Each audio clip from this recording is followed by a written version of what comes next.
번째 경기 유벤투스 대 벤피카 분석 시작해보겠습니다. 유벤투스는 슈투트에 패한 이후 4경기 연속 승점 추가에 성공하며 24강 플레이오프행을 확정했다. 그러나 파리 팀과의 승점 차가 1점에 불과하기에 이 경기를 승리하고 경쟁팀들이 주춤하면 16강 직행도 가능하다.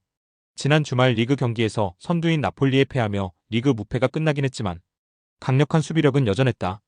또 팀의 가세한 콜로 무아니가 데뷔골을 터뜨리며 블라호비치의 부담을 덜어줄 수 있음을 증명했다. 벤피카는 최근 다소 주춤하고 있다.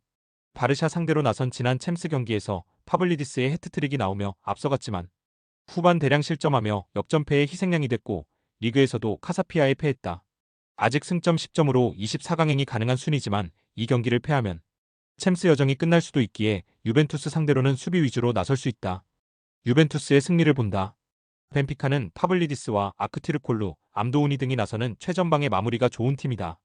그러나 최근 두 경기에서 8골을 실점하는 등 수비가 불안하다. 블라호비치와 웨아, 일디즈 등이 홈에서 적극적인 침투로 기회를 볼 유벤투스가 승리할 것이다. 두 번째 경기 디나모 자그레브 대 AC밀란 분석 시작해보겠습니다. 자그레브는 아직 챔스 24강 플레이오프로 갈 수 있는 기회가 있다. 이 경기를 승리하고 벤피카와 스포르팅 중에 패배팀이 나오고 파리와 슈투트전에서 승리팀이 나온다면 극적으로 순위를 역전할 수 있다. 때문에 강팀 상대로도 홈에서 적극적인 공격 축구로 골을 노릴 것이다. 쿨레노비치를 중심으로 스토이코비치와 슈피키치가 밀란 수비를 넘으려 할 것이다. 밀란은 5연승에 성공하며 16강 직행에 다가섰다. 그러나 승점 13점 팀들이 많고 골득실에서 확실하게 앞서지 못하고 있기에 이번 원정에서 무승부에 그치면 24강 플레이오프로 추락할 수도 있다. 지난 주말 파르마 상대로 선제골과 추가골을 내주며 패색이 짙은 경기에서 인저리 타임에 레인더스와 축구회제의 골로 역전승했기에 좋은 분위기에서 경기에 나설 수 있다. 밀란의 승리를 본다. 자그레브는 팀에서 가장 마무리가 좋은 페트코비치의 공백이 있다. 홈에서 나서는 일정이지만 가비아와 에르난데스 등이 버티는 밀란 수비를 쉽게 넘기 어렵다. 레인더스와 포파나가 중원에서 상대의 공세를 저지하며 역습으로 전환할 것이고 풀리시치와 레앙이 측면 돌파로 기회를 만들 밀란이 승리할 것이다. 세 번째 경기 잘츠부르크 대 AT 마드리드 분석 시작해보겠습니다. 잘츠부르크는 이미 탈락이 확정됐다. 페예노르트 원정에서 1승을 챙기긴 했지만 그 후 3경기에서 13골을 실점하며 무너졌다. 때문에 홈이지만 크게 의미가 없는 일정에 전력을 다할 이유가 없다. 물론 다음 자국리그 일정까지 휴식일이 있긴 하지만 다소 맥빠진 상황에서 나서는 홈경기다. 아틀레티코는 지난 경기에서 분데스리가 강호인 레버쿠젠 상대로 엄청난 승리를 따냈다. 전반 중반 중앙 미드필더인 바리오스의 퇴장이 나왔고 선제골 허용으로 패색이 짙은 경기였는데 아르헨티나 국대 공격수인 훌리안 알바레즈의 멀티골로 역전했다. 그로 인해 5위까지 올라왔고 16강 직행이 유력해졌다. 지난 주말 라리가 경기에서는 비아레알의 끈질긴 수비 축구에 무승부를 기록했지만 작년 11월 이후 페이스는 어느 팀에도 밀리지 않는다. 아틀레티코의 승리를 본다. 유종의 미를 원하는 잘츠부르크가 도르겔레스와 글러우 등을 앞세워 공격적으로 나설 수도 있다. 그러나 16강 직행을 원하는 강팀 아틀레티코 상대로 원하는 결과를 얻긴 어렵다. 바리오스의 공백이 있지만 코케와 트폴이 중원을 장악할 것이고 알바레즈와 그리즈만이 공격을 주도할 원정팀이 승리하고 16강으로 갈 것이다. 네 번째 경기 릴 OSC 대 페예노르트 분석 시작해보겠습니다. 릴은 직전 경기에서 리버풀에 분패했다. 이미 24강 플레이오프행은 확정한 팀이지만 16강 직행을 노리고 있었는데 한 골 차를 극복하지 못했다. 측면 수비수로 나선 망디의 퇴장으로 인한 수적 열세도 있었다.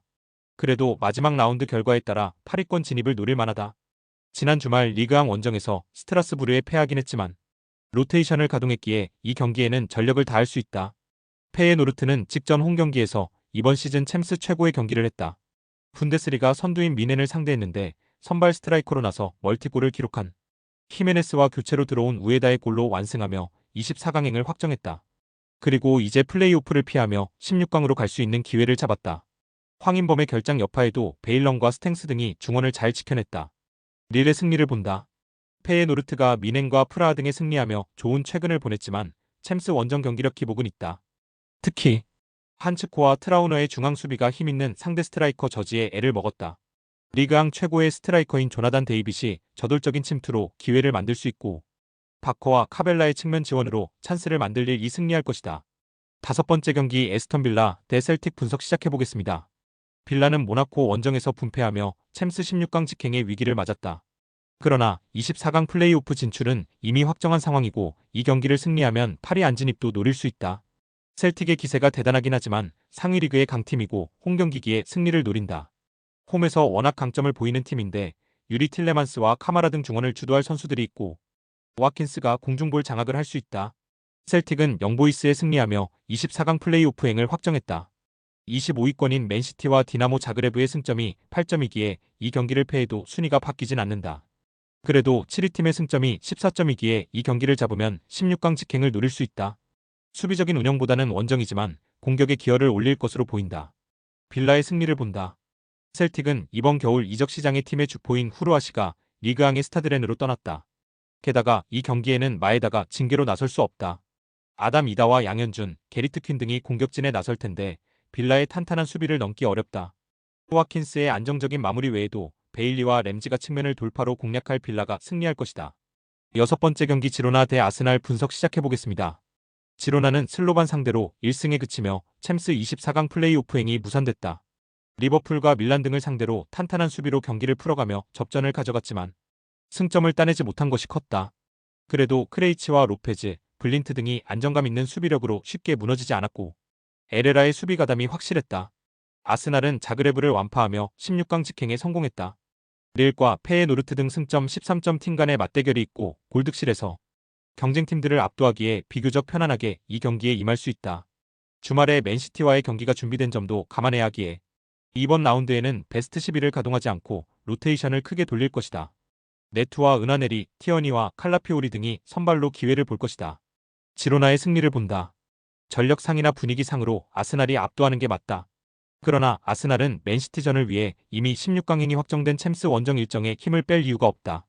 주말에 라스팔마스 상대로 홈 일정이 있기에 이동으로 인한 피로도가 없고 유종의 미를 거두기 위해 루이스와 브리안 힐, 치강코프가 공격적으로 경기에 나설 지로나가 대열을 잡을 것이다. 스포츠 당첨에 제일 중요한 건 조합입니다.